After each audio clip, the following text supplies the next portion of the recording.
Tek amaf manok monem roh kudus singkanan amen. Salvete fratres te iterum videre patris allegro veritas liberabit vos.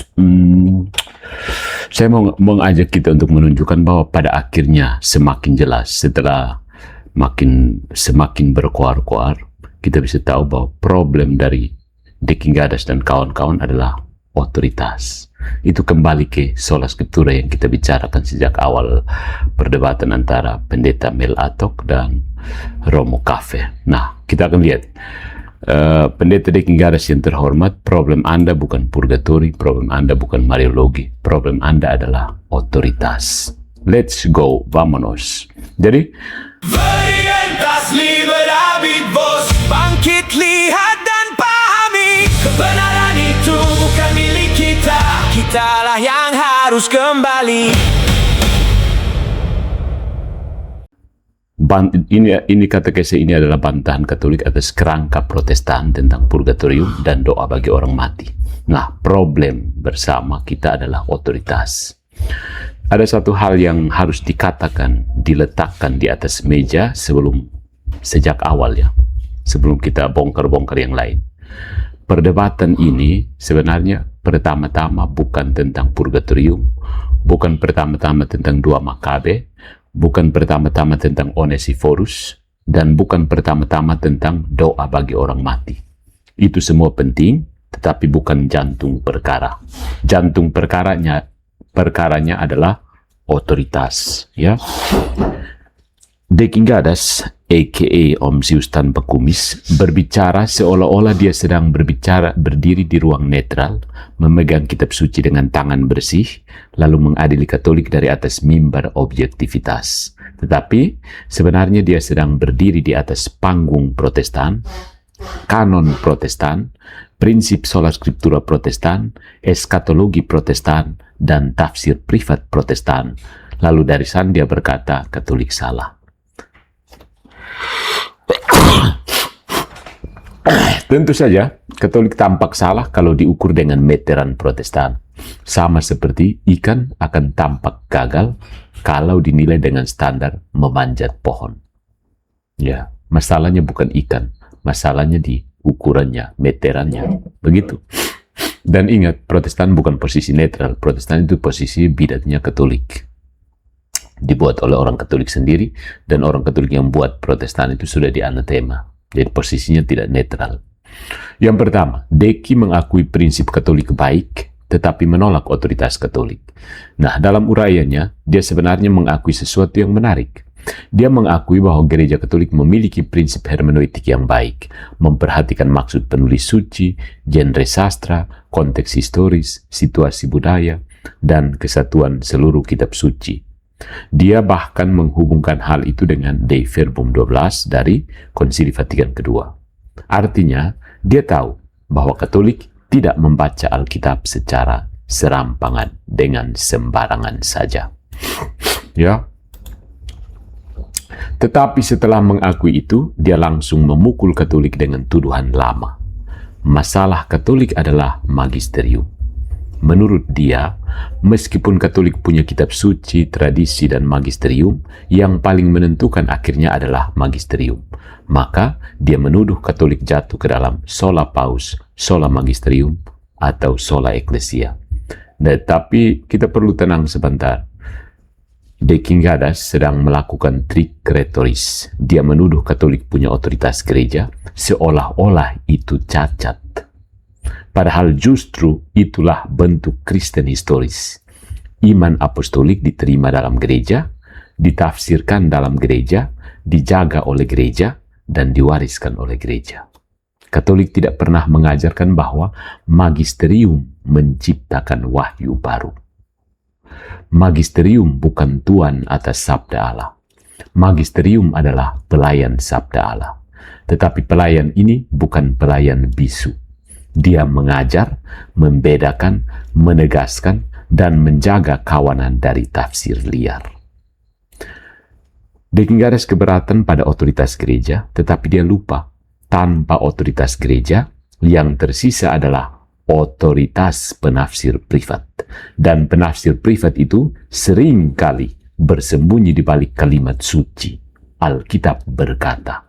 Padahal maksudnya, saya membaca Alkitab, saya paham seperti ini, dan pemahaman saya tidak mungkin salah, jadi kamu semua harus ikut saya.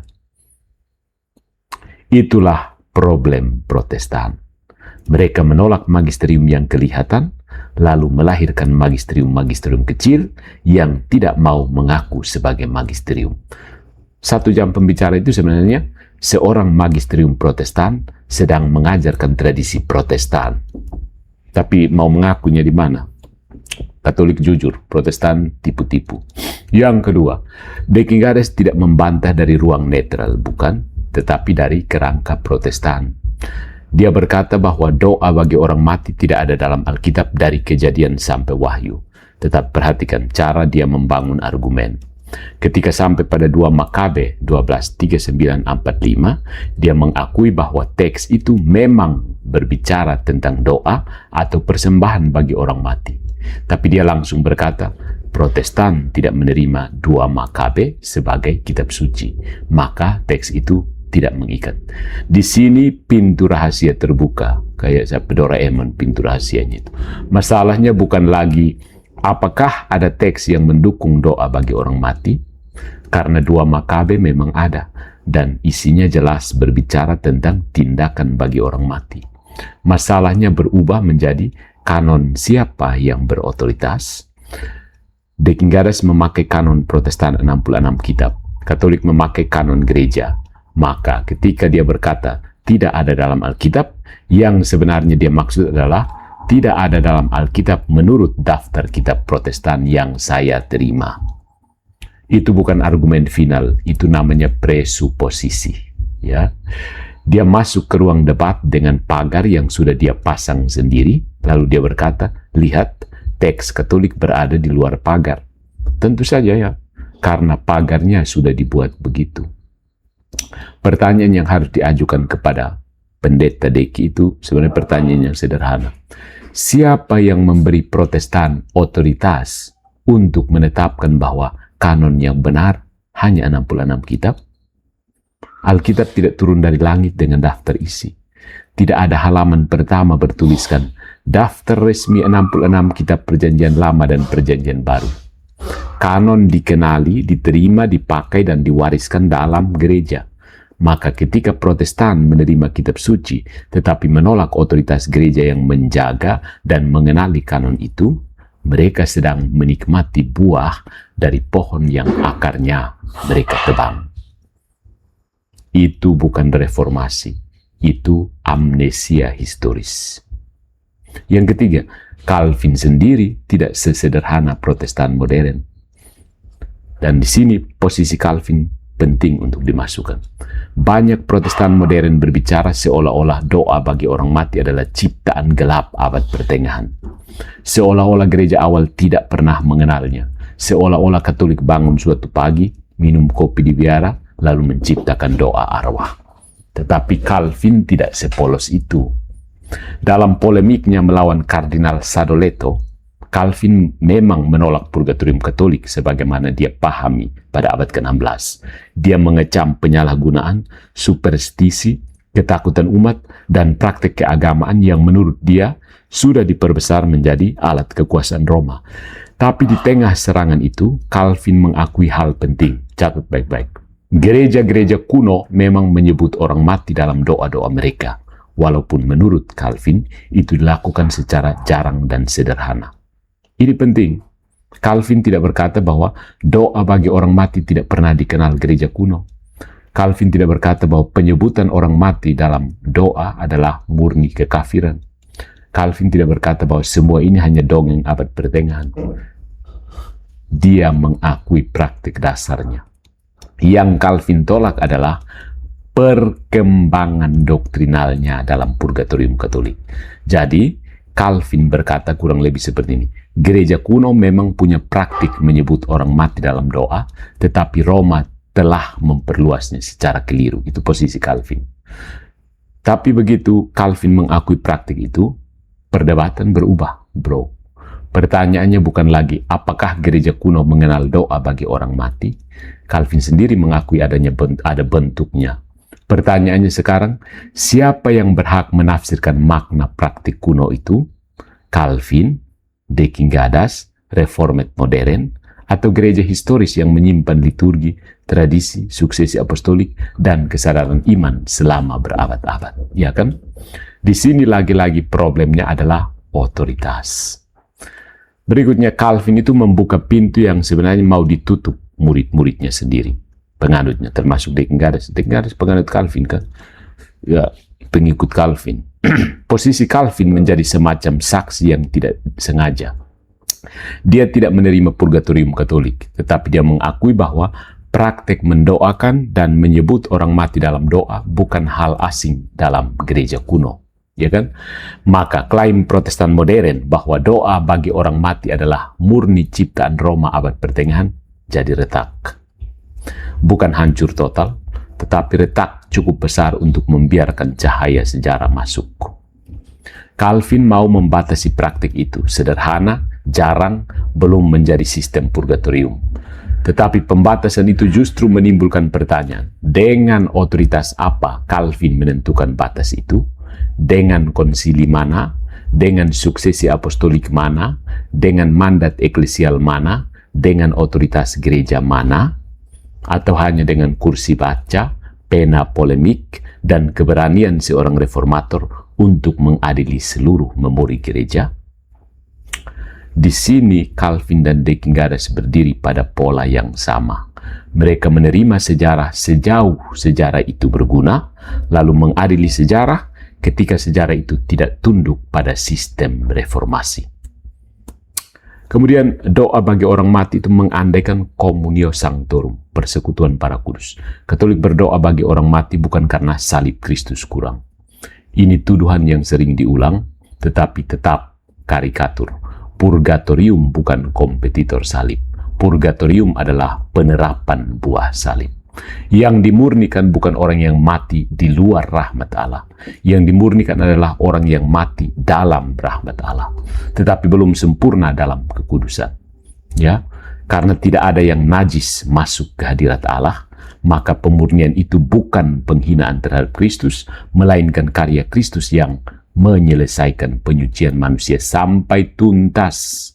Ya, Protestan sendiri percaya bahwa orang percaya akan disempurnakan sebelum masuk kemuliaan. Mereka percaya pada final sanctification.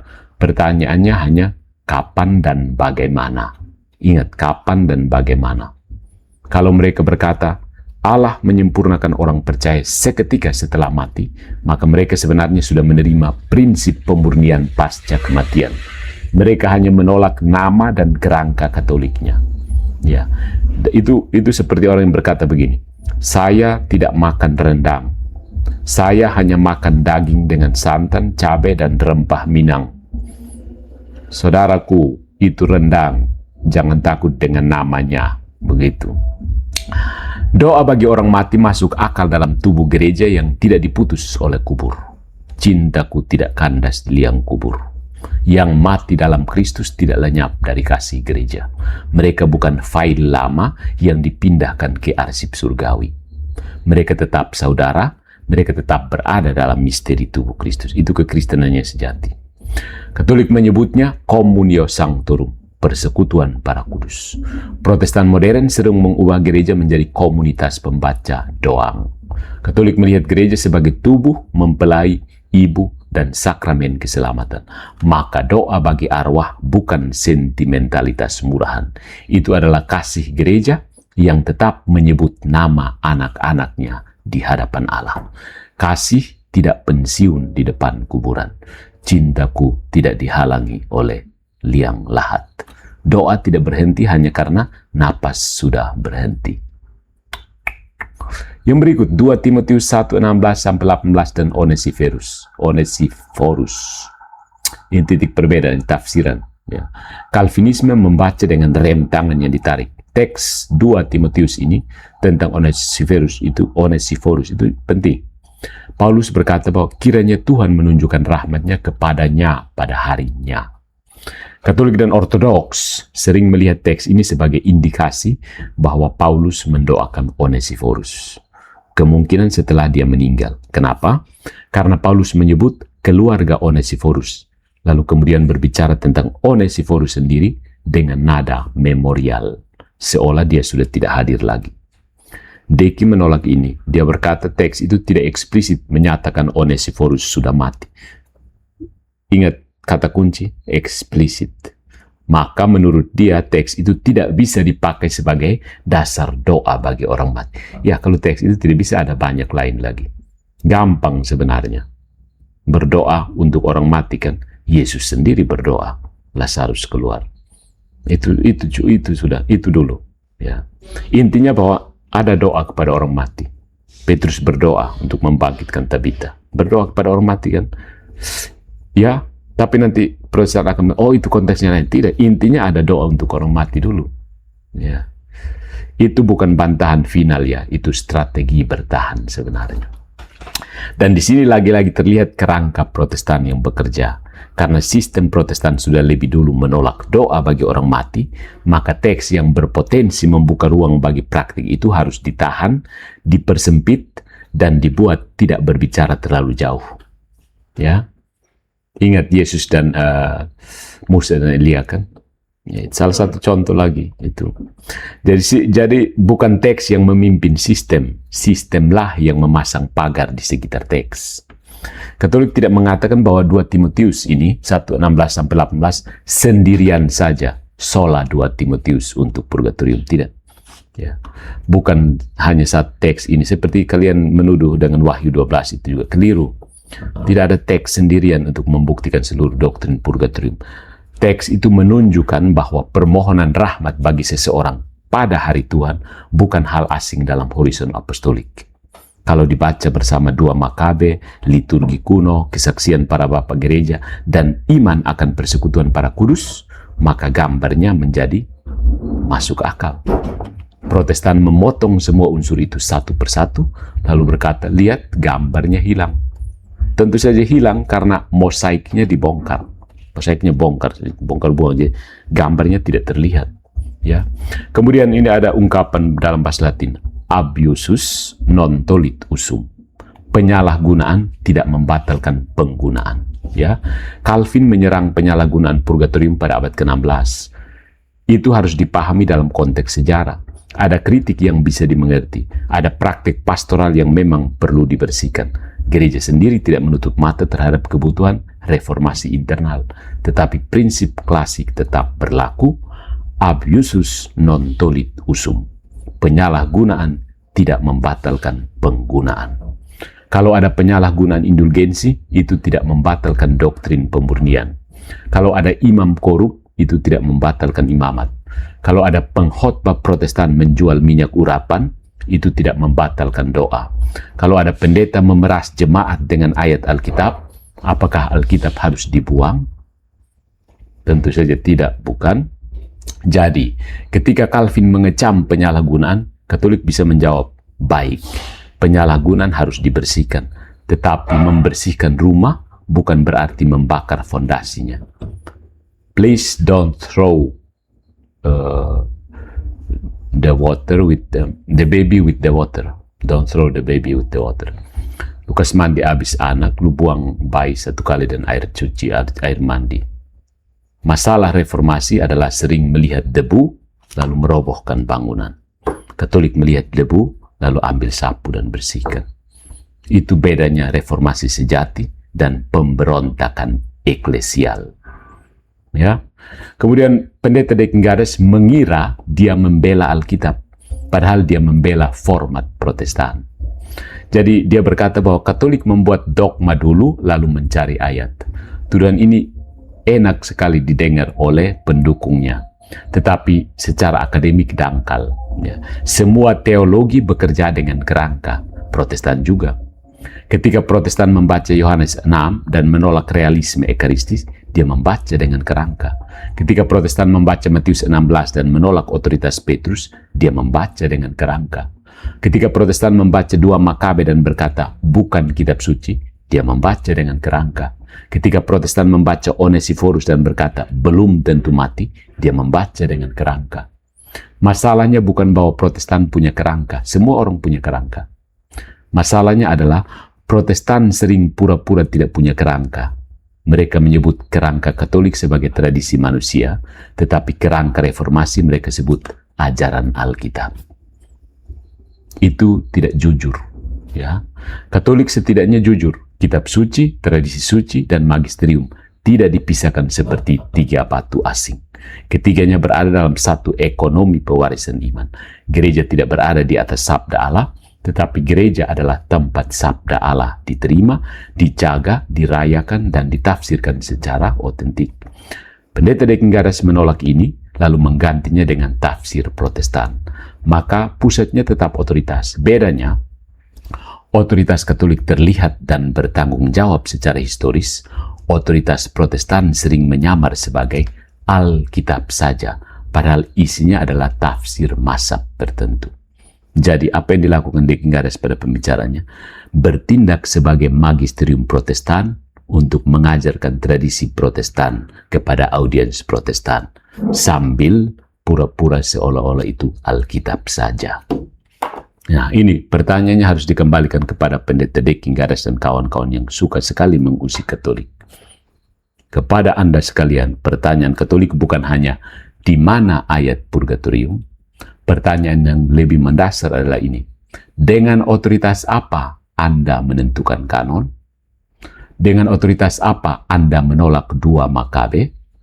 Dengan otoritas apa Anda memutuskan bahwa praktik kuno doa bagi orang mati tidak punya makna doktrinal? Dengan otoritas apa Anda mengadili Bapak Gereja, liturgi kuno, dan tradisi gereja dengan S25 Ultra? Dengan otoritas apa Anda berkata bahwa perkembangan doktrin Katolik tidak sah, sementara Anda sendiri menerima perkembangan istilah Trinitas, rumusan Kristologi, dan kanon kitab suci? Mendingan Rudi layar teologi dia tidak terima ini semua. Kalau jawabannya Alkitab, pertanyaannya kembali, Alkitab yang mana? Menurut kanon siapa? Ditafsirkan oleh siapa? Dalam otoritas siapa? Ini penting. Disitulah lingkaran Protestan mulai terlihat. Mereka berkata, kami percaya Alkitab. Katolik bertanya, dari mana Anda tahu kitab-kitab mana yang termasuk Alkitab? Mereka menjawab dengan sejarah gereja, tetapi menolak otoritas gereja. Mereka meminjam saksi Katolik, lalu membantah hakim Katolik. Pinjam saksinya, bantah hakimnya. Itu bukan konsistensi. Itu pinjam rumah, lalu usir pemilik. Kurang ajar. Ya, atau mungkin kurang diajar atau kurang belajar lah. Ya, jadi problem pendeta Dekengaras dan kawan-kawan adalah otoritas. Ya, jadi mari kita katakan dengan terus terang terus. Problem Dekengaras bukan sekedar dia menolak purgatorium. Problemnya bukan sekedar dia menolak doa bagi orang mati. Problemnya bukan sekedar dia menolak dua Makabe. Problem Dekengaras adalah otoritas. Dia mengadili Katolik dari dalam kerangka Protestan, lalu menyebut hasil pengadilannya sebagai Alkitabiah. Dia menolak kanon Katolik, menolak tradisi Katolik, menolak magisterium Katolik, lalu heran kenapa kesimpulan Katolik tidak cocok dengan Protestan. Tentu saja tidak cocok, saudara, karena sejak awal Anda sudah mengganti fondasinya.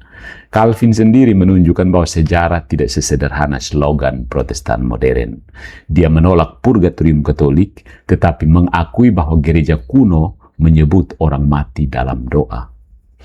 Pengakuan itu cukup untuk merusak propaganda bahwa doa bagi orang mati hanyalah ciptaan Roma abad pertengahan.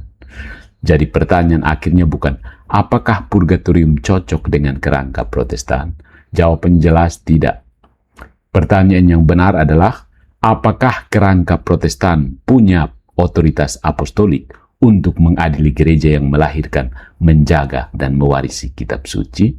Mewariskan kitab suci. Dan disitulah Dekengaras dan kawan-kawan harus menjawab. Bukan dengan slogan, bukan dengan 66 kitab, bukan dengan Alkitab berkata, seolah tafsirnya turun dari langit tanpa tubuh, tanpa sejarah, tanpa gereja. Karena iman Kristen bukan lahir dari ruang baca reformator abad ke-16, seorang reformator abad ke-16.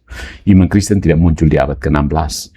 Iman Kristen lahir dari Kristus, diterima para rasul, diwariskan dalam gereja, dirayakan dalam liturgi, dijaga dalam tradisi, dan ditegaskan oleh magisterium. Purgatorium hanyalah medan kecil. Perangnya ada di pusat kota, Jenewa atau Roma, namanya otoritas. Dan di medan itu, Protestantisme selalu gelisah karena dia membawa kitab suci yang diwarisi dari gereja, tetapi menolak gereja yang mewariskannya. Disitulah problemnya. Ya, kita akan bolak-balik, tapi itu. Dan jelas penolakan Anda tidak konsisten. Ya, Anda Anda hanya bermain di permukaan. Begitu kalau argumen Anda mau ditarik semuanya, Protestan bisa hancur. Makanya Anda hanya bisa bermain dan fragmentasi. Ya, kalau diibaratkan itu sebuah katedral besar, orang Katolik melihat seluruh bangunan katedralnya, kamu datang lihat tembok kotor sedikit, lalu ini salah. Begitu. Jadi, ya setelah ini nanti ya, kita akan masuk sedikit tentang kenapa purgatorium itu benar. Masalah itu, kita sekarang bukan sibuk dengan Protestan atau Katolik, benar atau salah, itu saja. Berani tidak Protestan mengatakan bahwa purgatorium itu salah? Tanpa harus Katolik, Protestan, Alkitab ini. Benar atau salah? Jadi saya tantang pendeta-pendeta. Tegaskan bahwa purgatorium itu salah. Salahnya di mana? Pertanyaan yang sama seperti dogma Maria. Bagian mana yang bertentangan dengan Alkitab? Bagian mana dari doktrin purgatorium yang bertentangan dengan Alkitab? Biasanya tidak ada kan? Ini bukan dilema. Ya, kalau kamu tolak, kamu harus tunjukkan bahwa, atau tolak boleh, kamu tidak wajib untuk percaya. Tapi kalau kamu mengatakan itu salah, kamu harus tunjukkan kenapa salah atau bertentangan dengan Alkitab. Kalau kamu tunjukkan bertentangan dengan Alkitab, tunjukkan bagian mana yang bertentangan. Kalau mau tunjukkan bahwa salah, di mana yang salah? Bukan sekedar tidak ada. Karena banyak hal tidak ada. Soal kata ada ini. Ya, banyak hal tidak ada di Alkitab. Seperti pendeta Dekingaras tidak ada di Alkitab. Ya kan? Terus, begitu. Paham sampai sini. Tuhan memberkati.